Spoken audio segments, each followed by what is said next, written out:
नमस्कार। चलिए आज की ताज़ा खबर में स्वागत है। अगर आपने अभी तक हमारे चैनल को सब्सक्राइब नहीं किया है तो सब्सक्राइब करके जुड़ जाइए झारखंड की रोजाना ताज़ा खबर पाने के लिए। मुख्यमंत्री अधिवक्ता समान एडवोकेट प्रोटेक्शन एक्ट, स्वास्थ्य बीमा योजना व पेंशन पर क्या बोले सीएम हेमंत सोरेन। मुख्यमंत्री अधिवक्ता सम्मान में मुख्यमंत्री हेमंत सोरेन ने कहा कि जल्द ही आप सभी अधिवक्ताओं के लिए दुर्घटना एवं स्वास्थ्य बीमा की योजना लेकर आ रहा हूं। आप सभी लोग सपरिवार प्रति वर्ष बेहतर इलाज के लिए 5 लाख रुपए तक की सहायता राशि प्राप्त कर सकेंगे। मुझे बताया गया है कि झारखंड अधिवक्ता संघ कल्याण कोष से 65 वर्ष से अधिक उम्र के सेवानिवृत्त अधिवक्ताओं को पेंशन प्रदान करता है। आज मैं आप सबके बीच यह घोषणा करता हूं कि जितनी पेंशन की राशि वेलफेयर ट्रस्ट प्रदान करेगा, उसके बराबर की राशि राज्य सरकार भी उस कोष में योगदान स्वरूप देगी। अन्य राज्यों के आकलन के बाद एडवोकेट प्रोटेक्शन एक्ट पर फैसला लिया जाएगा। झारखंड के पूर्व स्वास्थ्य मंत्री लाल हेमेंद्र प्रताप देहाती का रिम्स में निधन। झारखंड के पूर्व स्वास्थ्य मंत्री लाल हेमेंद्र प्रताप देहाती नहीं रहे। रांची के रिम्स में शनिवार को उनका निधन हो गया। वे पिछले कई दिनों से रिम्स में इलाजरत थे। आपको बता दें कि लाल हेमेंद्र प्रताप देहाती गढ़वा के भवनाथपुर से विधायक भानु प्रताप शाही के पिता थे। रांची में पति ने की अपनी पत्नी की हत्या, मृतक के परिजनों ने लगाया गंभीर आरोप। रांची जिले के बुढ़ू थाना क्षेत्र के तमारी गांव निवासी विवाहिता सुनीता देवी की हत्या उनके पति ने अशोक कुमार महतो ने तेज धार हथियार से मारकर कर दी। घटना के संबंध में मिली जानकारी के मुताबिक दोनों दंपति अपने बच्चों के साथ नए घर में रहते थे। बीती रात को गांव के एक घर में पत्नी सुनीता देवी भोज खाने गई थी। वापस आने के बाद उनकी किसी बात को लेकर अपने पति से विवाद हो गई, जिसके बाद उनके पति ने तेज धार वाले हथियार से मारकर हत्या कर दी। घटना को अंजाम देने के बाद वह अपने दोनों बच्चों को अपने पिता के पास पहुंचाकर भाग निकला। उसके पिता के मुताबिक उनकी मानसिकता स्थिति ठीक नहीं थी। कुछ पहले ही वह रीन पास को इलाज कराकर घर आया था। माओवादियों की टूटेगी कमर, मिसिर बेसरा व अनलदा दस्ते के शीर्ष नक्सली कर सकते हैं सरेंडर।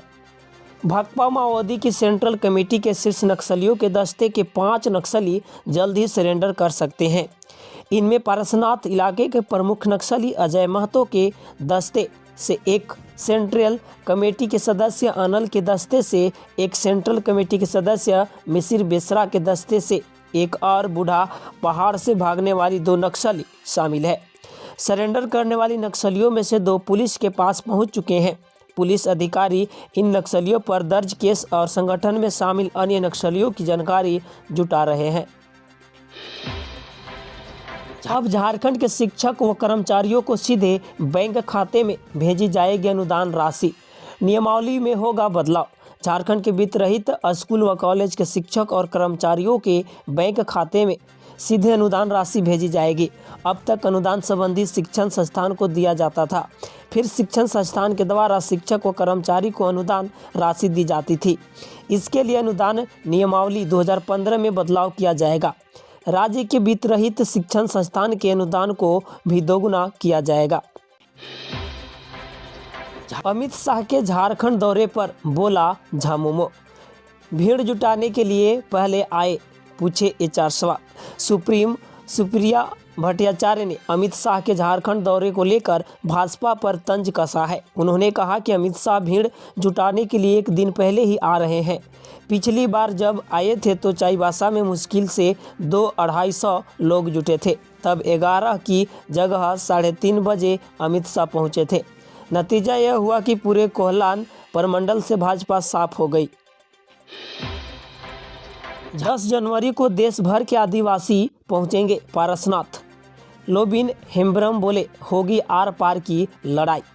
झारखंड बचाओ मोर्चा के संयोजक सह इंटरनेशनल संस्थान काउंसिल के कार्यकारी अध्यक्ष नरेश मुर्मू ने कहा कि पारसनाथ मामले में राज्य और केंद्र सरकार दोनों के निर्णय गलत है। पारसनाथ आदिवासियों का मरांग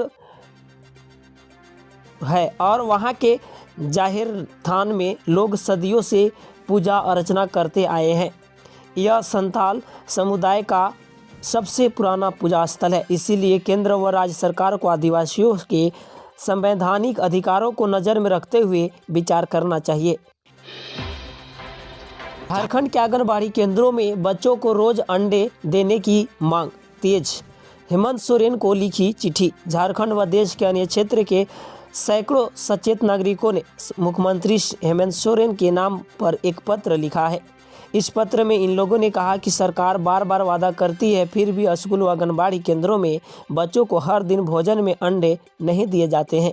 सरकारी स्कूलों में 8वीं तक के बच्चों को अभी सप्ताह में सिर्फ 2 दिन अंडे मिलते हैं। BAU के वेटनरी कॉलेज में स्टैटिस्टिकल टूल्स पर वर्कशॉप। आंकड़ों के विश्लेषण के लिए सॉफ्टवेयर को बताया अहम। BAU बिरसा कृषि विश्वविद्यालय के पशु चिकित्सक महाविद्यालय के पशु अनुवंशिकी एवं प्रजनन विभाग द्वारा statistical package for the social sciences software विषय पर आयोजित 3 दिवसीय कार्यशाला शनिवार को समाप्त हो गई है। इस दौरान वक्ताओं के आंकड़ों के पूर्ण विश्लेषण के लिए सॉफ्टवेयर को अहम बताया। पशु चिकित्सक संकाय ने दिन डॉक्टर सुशील प्रसाद ने प्रतिभागियों और आयोजित समिति के सदस्यों के बीच प्रमाण पत्र वितरण किया और कहा कि आंकड़े के पूर्व विश्लेषण के लिए SPSS वर्ष 1968 से प्रयोग किया जा रहा है और वर्तमान में इसके 29 वेरिएंट उपलब्ध है। शिक्षकों, शोधार्थियों और शोध निर्देशकों के लिए यह बहुत महत्वपूर्ण है।